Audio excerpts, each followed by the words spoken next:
ABS-CBN News Center, Naga. Ini ang TV Patrol Bicol.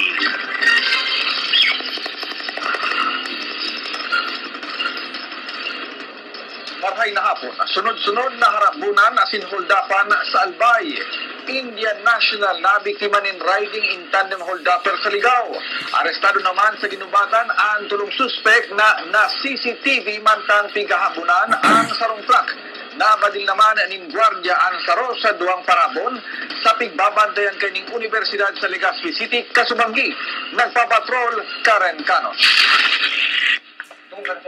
Tama ng bala sa walang bitis ang sinapo kan 20 anyo sa Sisalan Bahoy na tulos idinara sa BRTTH bandang alas 10 Kasubanggi.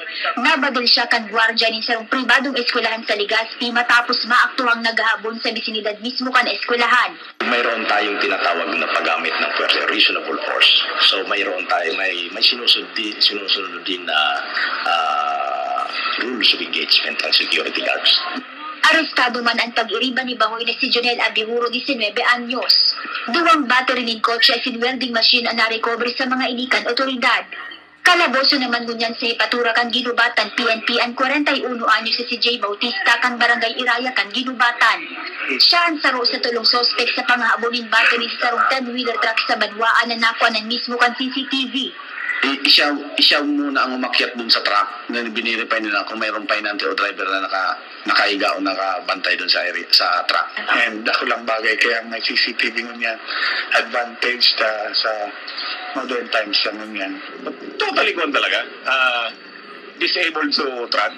Kasi dahil siya pwede umandar dapat Kasubanggi pa, nasa biyahe na kami kung dahil na wala subato. Sa Ligao City, sarong Indian National naman ang biktima ni pag-hold up kasugma. Nalalay sa biktima ang kwartang nagkakantidad 10,000 pesos at sinanpigmamaneho kay ni motorsiklo. Padagos na pigsususog pamunyan kan otoridad ang pigsasabing riding in tandem ng mga suspetsado. Karen Canon, Patrol kan Pilipino.